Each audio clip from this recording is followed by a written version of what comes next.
Hello everyone. So the next speaker is Kyle Jackson, and Kyle's from Octopus Deploy, where he's in the product security incident response team. And today he's going to talk about how to secure customers by disclosing more. So please welcome Kyle.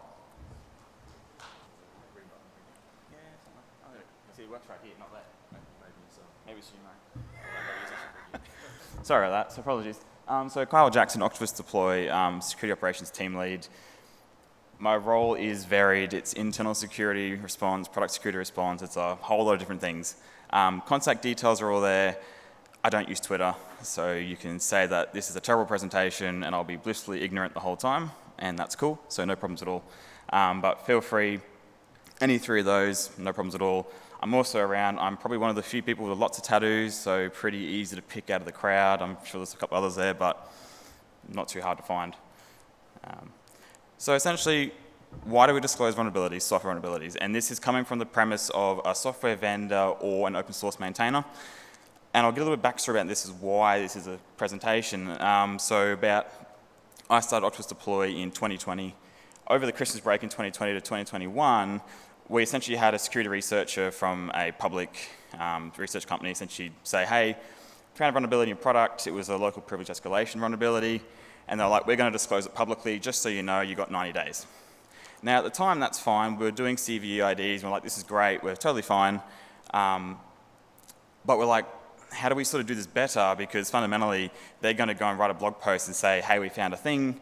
We're just going to have a CVE ID. It's not really nice. What do we do? So this started sort of the mad rush at this sort of 2-month mark to say, well, how do we actually create this? The hardest part of this whole process was trying to figure out what do you actually do. You Google this stuff, you find a lot of great things, find like Atlassian has really good stuff there, but no one has like a step-by-step, this is how you actually do the thing. It's very hard to sort of figure it out. So the main reason helps ensure your customers stay secure. That's the core fundamental reason why you disclose them. Simple as that, really. Why don't people disclose them? And that's probably the more complex story of this, really.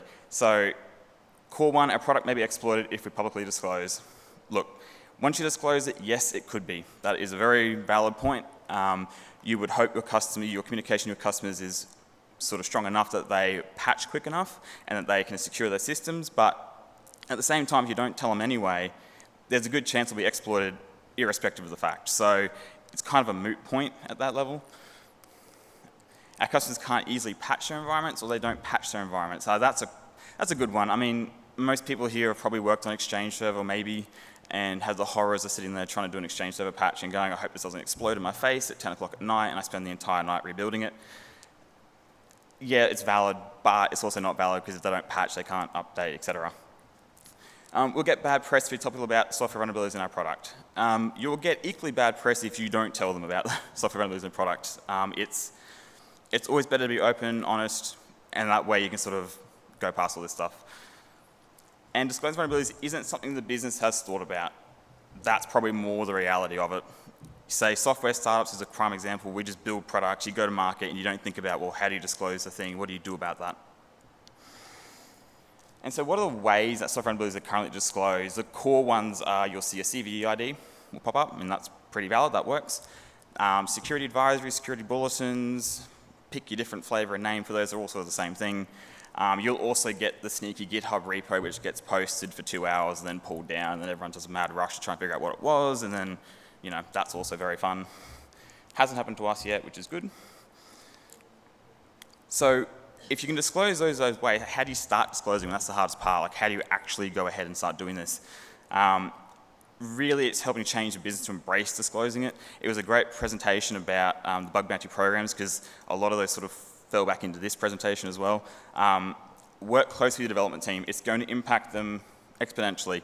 Not in the fact that you're disclosing it, but the fact that there's going to be timelines involved. There's going to be a lot of pressure on them to say, you've got to patch these things, you've got to do these things. It sort of has to happen. No blame culture from a software vulnerability point of view.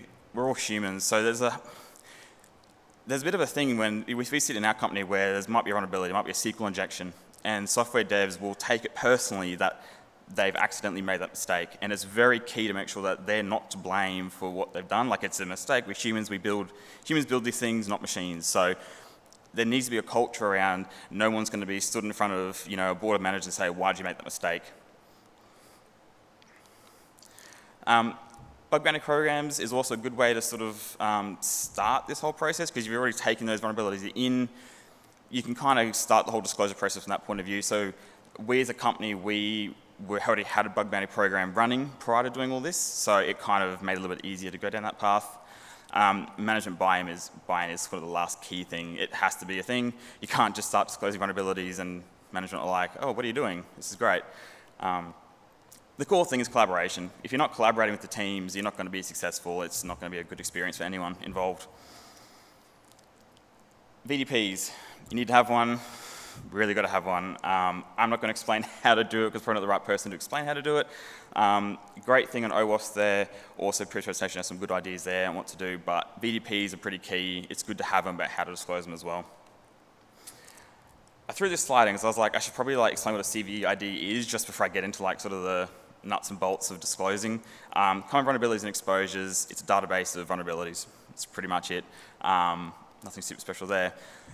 The tricky part with when you're disclosing vulnerabilities is this part, is when to actually assign the CVEID. This is probably the hardest part that I guess some people sort of grasp when they're doing it.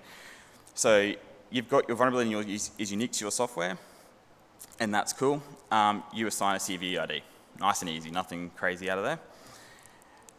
But if there's a vulnerability in a third-party dependency, which essentially your software inherits that vulnerability and is that vulnerability, you don't go and assign a new CVEID. You reference the third party. So that's more the complexity on that one is well, where do you reference? What do you actually do? So that was one that I think even my team now still asks, where do we actually, what is the CVEID for this vulnerability? And it's well, where does this exist? Whose vulnerability is this? And a bit of process to actually break that down. And so this is even a trickier question is, what about your SaaS platform? So we run a SaaS platform, and we've had that question a lot of times is, do you disclose vulnerabilities in a SaaS platform? Short answer is no. Long answer is potentially maybe. It depends. So generally speaking, from our disclosure point of view, we disclose things that the customers can actually, they install software, they can update it, they can do something about it. The SaaS platform moves so quick, it's kind of hard to actually disclose, and I think there's a current problem in the industry itself about how do you disclose vulnerabilities in a SaaS platform, so to speak. The long answer of maybe is, well, if the vulnerability itself, there's something the customers can do to actually resolve that vulnerability, then perhaps you disclose it at some level. But we have not gone there yet, and if we do go there, I'm surely do a talk on that one, because that would be an interesting one. So requesting CVEIDs, this has all changed because there's a lot of changes coming into the whole CVEID process, but, and I'll get to the CNA, non-CNA thing in a second, but bottom line is, if you're a software developer or open source and you've just started, you can just do a web request and say, I need a CVEID, here's my vulnerability, here's the details, please and thank you. At some point over the next period of time, they'll publish that, and that is it pretty much. If you're a CNA, there's a few little extra fun stuff that happens there, and we'll get into that one in a second. So a CNA is essentially a CVE numbering authority. So you're essentially allowed to assign your own CVEIDs for a scope of products that you control. So for example, Octopus Deploy is a CNA, Atlassian is a CNA, a bunch of other CNAs exist. There's a lot of certs around the world that are actually CNAs themselves, and the sort of process there is very complicated, but long story short, we can assign IDs for ourselves. It also allows, if, say, researchers find vulnerability in our product or one of our products, and they go, we're going to assign a CVEID, they kind of can't, because they go, well, Octopus Deploy are the CNA, they assign the CVEIDs, you go speak to them, and they will actually get that sorted. So it kind of forces the vulnerabilities to come to us and say, we know about all the vulnerabilities that we think we know of, and we can essentially deal with the disclosure from that point of view. So becoming a CV numbering authority, that's an interesting process. You have to have a vulnerability disclosure policy, that's just key, and you have to have a place where you can essentially disclose vulnerabilities. So website is probably the only place really, so a website to have them. I won't go into too much detail about the process. Bottom line is there is an exam in there. I did it at 5 o'clock in the morning, Brisbane time. I would not recommend. It was not very fun. Thoroughly, yeah, just no. So this just sort of goes through a bit of the process of how do you request it. Requesting CVEIDs via a web request, it's very, very simple. It's just a process of select your request types, report vulnerability, what's your email address, fill in some details, and that's kind of it. That's what you really have to do technically. it's not super great because you're not really saying what you're doing. You're just like, hey, here's a CVE ID, great success. Whereas the sort of continued version is, well, you can add extra details. You can add, attack vectors, descriptions, yada, yada, yada. You can add all that detail. The web requests are reviewed by MITRE themselves, so there is a delay in like what they can do to actually get to them, how quick they can get to them, but it does work. Pretty valid process. Pros of it, it's easy process, doesn't require much. You just fill out a web form and go submit. Thanks very much. You don't get a lot of control of the submission process, and reviewing requests do take time, so that's sort of the trade-off, but it's easy. Now, if you get to become a CNA, which is, again, if you're a software vendor, it's highly recommended to be a CNA. You can there's a lot of control over how you do things. You get to actually go and request your own CVE IDs. Now, this is using something that MITRE calls CVE services. That's their new, really cool API that does a bunch of things. And that sort of screenshot at the bottom there is essentially a program I've written to reserve them for my team. So you can that was actually yesterday. That is a real CVE ID. It's not ours. We're not Red Hat. That's a test environment, so don't stress. We're not doing anything weird there. But you can essentially reserve them on the fly whenever you want them. Nice and easy, no problems at all. So once you've sort of got the CVE ID sorted, you've organized the CVE ID. By the way, in the web request, you don't have to fill out the details straight away. You can just assign the ID and say, give me an ID, I'll send you details later. That's totally fine as well.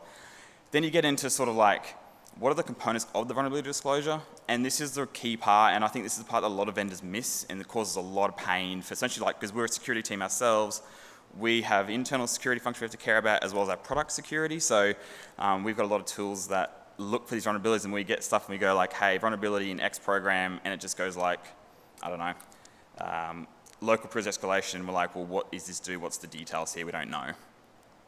So first part is vulnerability details, and this is really key.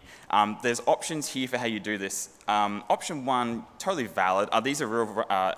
Option 2 is actually what we actually wrote in this vulnerability. So this was a SQL injection vulnerability last year in our product.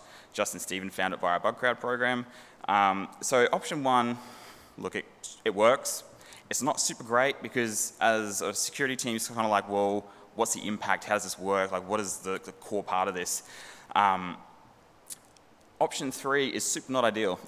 You do not want to be going and explaining how you actually exploit the vulnerability. So it's really find this middle ground of here's enough information for a security team to feel like they know enough to sort of protect themselves or know the risk in their environment, but not enough that you're saying to every threat actor, hey, by the way, here's the POC plus the code and, have fun. So that's essentially what we wrote now. Vulnerability for this one, it was option 2, very straightforward. And then impact to software versions, it's nothing worse than going, well, what does it actually impact? Because sometimes it's not just like, hey, it's all software versions back. It has to be, well, what's the actual range of the versions? For us, this is essentially how we do it. So same screenshot out of our thing. We're talking about details, and then we go into a versions of affected. And that's where you list out the versions, essentially from where to next, and then it's pretty straightforward. So there's a nice little table further down in our disclosures where you can sort of map out what you're on and what you need to go to. But essentially the premise is allowing people to be able to find that out really quickly. Mitigation is super important. So this is why being a CNA, doing your own advisory is very important, because you have the ability to add a lot of extra context, which you really can't do through like a general web request type scenario, and you can't really control how you sort of present that. So mitigations is super key. It's really important that if you do have a mitigation, put the information there on how to mitigate it, plus add in information about what the side effect of mitigation is. There's always some side effect of the mitigation usually, and what extra information can they use with that mitigation. So here's one here from that same vulnerability. So the first sort of blue section is essentially saying you can go and turn off the event view functionality, totally fine, and mitigates this vulnerability. The orange is, however, if you do this, you're going to get some UI errors. Things aren't going to be super great. It's still usable, but there's some caveats. And then the green is, well, here's some extra details about how it all works if you need to know some more stuff. So from that vulnerability itself, we're able to say, look, if you can't patch for whatever reason, you can do this, but here's the caveats of that thing. And the exploitations, public announcements, and source. It's always good to tell your customers if you know of exploitations. It's very important, especially that part. Public announcements is good, especially if you're doing coordinated disclosure. So if you've got a security researcher disclosing and you're also disclosing, it's good to have those two packed together. And then who found the vulnerability? That's always that's nice. It has to be there. And then that's the one from that vulnerability as well. So that was found by Justin Stephen, and yeah, that was quite an interesting one actually. That was a Saturday afternoon vulnerability, and that was very stressful, but that's fine. So I did have a link here to show what it should look like in the end, but my bad on the presentation slide. So if you want to see those, you can go to that URL. You can find all our vulnerabilities there. I think one went up yesterday, so totally fine. Have a look at it. It's all public. You shouldn't end up with something like this. I redacted who it was because for reasons, but that is just less than ideal. That company is a CNA. They are functioning as a CNA. It provides no details as to what you actually do. They just say, like, here's vulnerability, congrats, and they don't give you anything else with that. So you have no ability to actually understand what the impact is. You sort of take it at face value and go, well, I hope it's not bad. So try to avoid that scenario if we can. And then so we've sort of gone through the process of you can assign CVE IDs, you can do that. We've also gone down the process of, how do you sort of pack together a disclosure itself? And then we're looking at tools that you can use to publish. This is sort of I've gone I'll try to go as less technical as I can just to avoid the complexities. It can be very simple though. But we'll start with submitting CVE IDs. So for those of you who don't know, so if you're not a CNA, web request is the way to go. If you're a CNA at the moment, GitHub. So that GitHub URL, I don't know if people know, that is the entire CVE list since 1999 plus up to now. That is updated all the time. There is 35,000 branches on it, I checked last night, and there's PRs every day that has every single CVE list. Colby, who's speaking later today, he wrote some really cool stuff internally for us that actually scrapes this every hour or so, looks for new vendors that we have to find their CVEs that they're releasing. So super handy. It's not super publicly known, but it is there. I think one day it's going to go away, but I don't know. Don't quote me on that, but at the moment it's a super great source of information. What is changing though at the moment, if you are a CNA, is that you can go and submit via APIs, and this is sort of that extra functionality that's coming in. So it's not currently released. You can go to the GitHub repo and have a look at it. That CVE Services is the open source public repository for MITRE CVE Services. I do a bit of work on it on the odd occasion, so if you really want to know the guts of that whole software project, buy me a beer and we'll talk about it tonight because it's interesting. But anyway, I'll leave that as it is. One thing we found was interesting is that we actually went and, when we did our first disclosure site, we used essentially Confluence and Scroll Viewport. And we were surprised by the amount of, not hate, but sort of like, why don't you have RSS? And we were like, we can't believe people, like, it's such a needed thing. And we're like, okay, this is interesting. So it took us 12 months in the end while we reworked things. But RSS, super handy, super great. Do not be on the receiving end of customers saying, where's your RSS, please? I think we published our first advisory site. It was within the first 24 hours, someone's like, this is great, but RSS, please. And we're like, okay, cool, fair enough. So RSS is worth it. And just click it. Oh, how do you go back? There we go. So this is what we did originally. We used Confluence and Scroll Viewport. Ironically, Atlassian actually does the same thing. They just got it heavily modified. Confluence is great, does all the versioning. It's really nice and easy to use. Scroll Viewport, again, super simple, nothing complex, just provides a website. So whatever you put in Confluence, shares it publicly. It's quite nice. There's a few limitations though. RSS, that's a difficult one. Doesn't work well if you want to automate any processes. It depends on the business. We're heavy automation. It's kind of what we do. So, we're like, it's not automatable enough. We need to make something different. Essentially, development skills, if you want to really customize it, you're going to need web development skills. And you've also got to pay. So Confluence and Scroll Viewport cost money. So that's sort of another thing. And then where we went from there is static site generators. So this was our next sort of step. So we went from Confluence, Scroll Viewport to static site generators. And this was sort of our ability to say, well, we can now really automate our whole process. Hopefully once CVE Services comes out with the publish functionality, we can push everything into a whole pipeline to say everything goes together as one. We deploy the update to the website, we also deploy the CVE ID, submit it, etc. Everything is good. So static site generators, what we went to now, what our site currently runs on is Hugo to run everything. take your pick. There are lots of static site generators. It's not the end of the world, but they make life really easy. Generally, RSS is supported out of the box. That was the only reason we changed it. We rewrote the entire thing to support RSS, and which was really funny because now we actually use it ourselves. So anyway, it works well if you want to automate the process, so that's super good as well. And then theming is also super handy, and you can host it on pretty much whatever you want. It doesn't really matter. Ours is hosted on CloudFront and AWS, so nice and simple. Problems is you require source control. So if you're a software developer, it shouldn't be an issue, or a software vendor, it should be totally fine. Obviously, you need to deploy the site for other things. So there is some cons to it. If you want to get into like some really heavy customization, you're going to need web development skills. But that comes with territory pretty much. GitHub security advisories. These are interesting and fun. So if you're an open source maintainer, I'd recommend you do this. This is the ideal scenario. So GitHub security advisories, if your repo is public and you have vulnerabilities in your repo and that repo holds your software, use these. You can be a CNA and still use these. What they do is they just give you essentially the entire template you need to disclose a vulnerability. It also allows you to have a bit of a private workflow for essentially, if you create a security advisory, it creates a private fork, you can work on it privately, it's all nice and secure, and then it passes through. So that is the ideal scenario. If you're not a CNA, you can essentially turn around and say, hey, GitHub, assign a CVE ID for me and do the entire thing through GitHub security advisories. So it's really quite nice. The big problem is you have to be using GitHub, and it has to be public. So that tends to not be the most common thing, but it's there.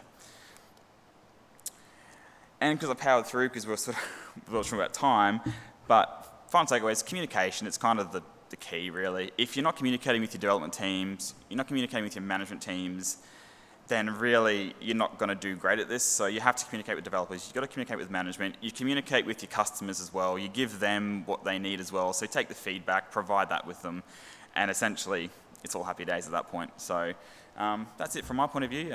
Questions, I suppose? Kyle, we've got a little present for you. Some gin to help you after the beers, maybe? Yeah, I think so. There's a few questions, actually.